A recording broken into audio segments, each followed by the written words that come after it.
The crown, the biggest, most precious crown, belongs to a humble queen. Chapter 21. Telling a woman who had just gotten her daughters back not to worry was like telling the river not to roll, but I couldn't help leaving. I finally understood what I was supposed to do with the La Roses Taniza had bestowed upon me. There was only one person who needed to be reminded of who she was, and that was La Llorona. Her sadness, her grief over her lost children overwhelmed her. Maybe the roses were a token from the Visita, a small light in her otherwise gloomy existence, a gift to brighten her spirits. Although how they were meant to transform her, I had no idea. All I knew is that she was definitely the only other mother the Versita would have been talking about. She was, by her own account, responsible for the death of her own children. If anybody needed a magical remedy for her plight, it was La Llorona. As I pedaled my bike down El Indigo Highway in the stillness of the dark summer night, I could feel the magical power of the roses propelling me towards the Rio Grande. Lying sideways within the basket attached to the front of the bike, the roses shimmered in the moonlight like fallen stars, and I took special care not to ride too fast for fear of having the roses fly off or fall on the road. I pedaled down our soft dirt path through the woods all the way down to the river's edge, where I hoped I might find her. I stopped, still straddling my bike, and at first all I could hear was the river. It was water turning out an eerie lullaby. Then, as the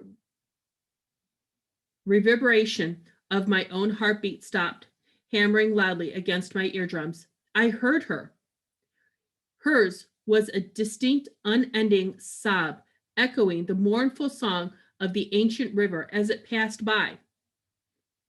I picked up the roses and dismounted my bike, letting it fall to the ground as I walked towards the water.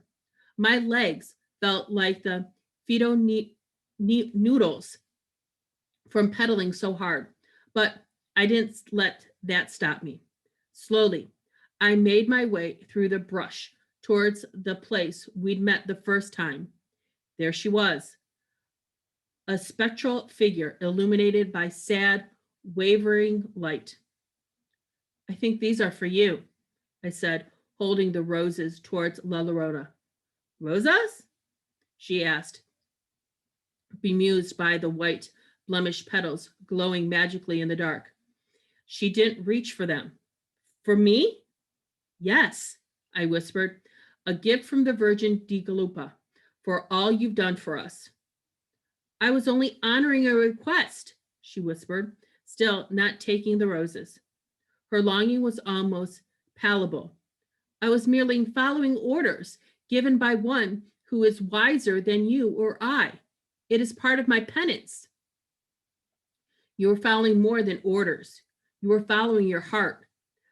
I deposited the roses into her arms. She took the bundle and cradled it lovingly in her embrace, as if it were a fragile baby. Gracias, she whispered. Then thin reveled of tears fell quietly between her pale cheekbone, disappearing into the darkness. You deserve them. The tear stains on her cheeks began to glisten. The shine spread across her skin inch by inch. Then right before my eyes, her tired middle-aged face regained a bright, youthful complex. The skin of her bare arms and face glowed with health and vitality. But her skin was not the only thing transformed. Her entire facet changed until the ghostly La Llorona became a radiant and alive as a young woman bronzed by the sun. Behind her, a newly emerged brood of tiny snot-nosed butterflies crawled out from under the spiny huckleberry bush and began to creep upon her. They fanned their wings in slow motion as they made their way up her long, pale dress from the hem up to the neckline, forming an integral floral pattern.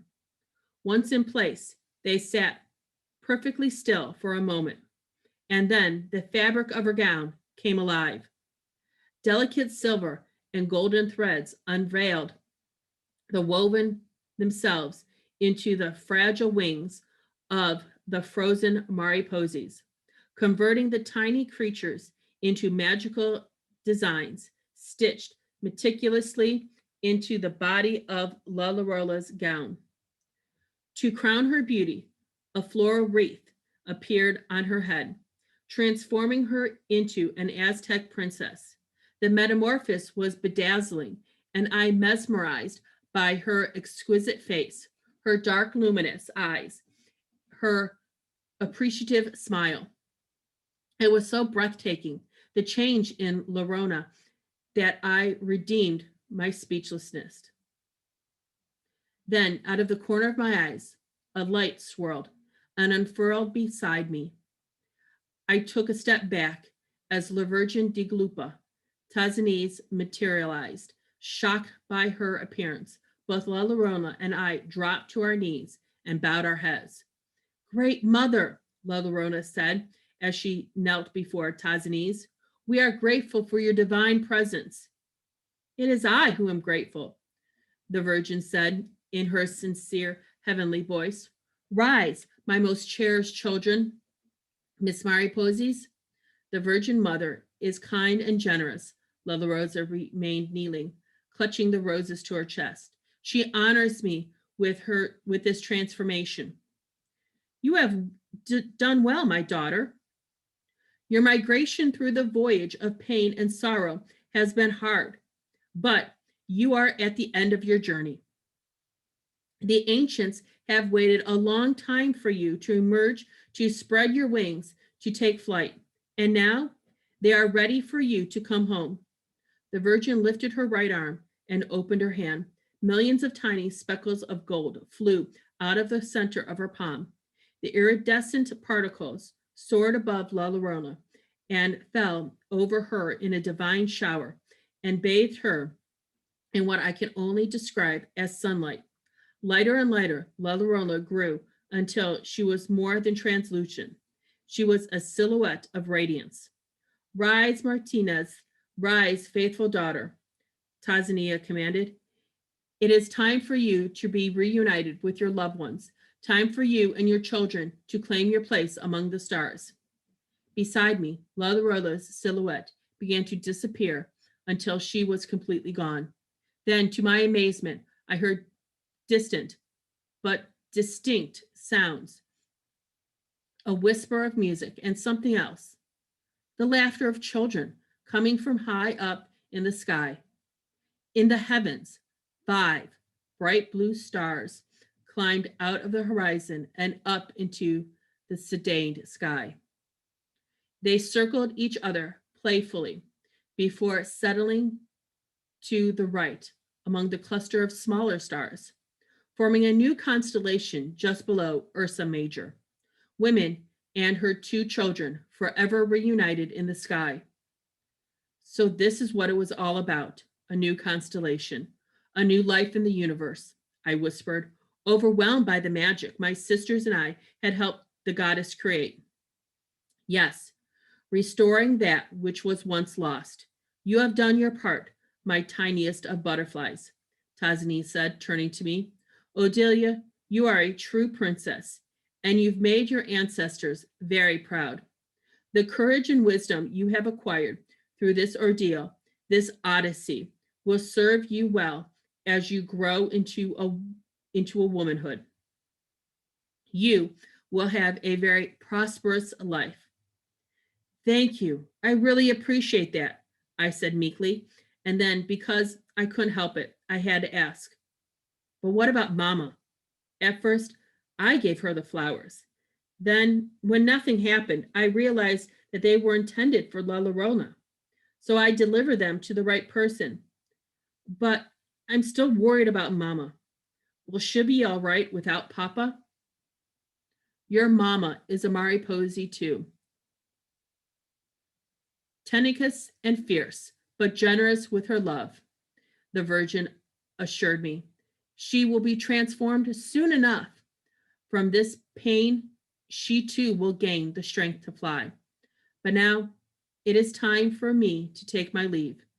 Thank you once again for letting your heart be your guide. With that, the Virgin de Galupa, Tazni, our great mother in the sky, disappeared. Her splendid image dissolved into the brush, and I was left standing by myself in the shadows of a thin, waning moonlight. Will we ever see you again? I whispered, trembling along in the darkness. Will you ever come back to help us if we need you? Or must we face things alone from now on? Only the sun is alone in the sky, the virgin voice answered me from beyond the shadows of the night. I can't see anything, but I could feel her presence all around me. I am with you every day. I am the moon, the star, the sky. I am the river. I am the morning sigh.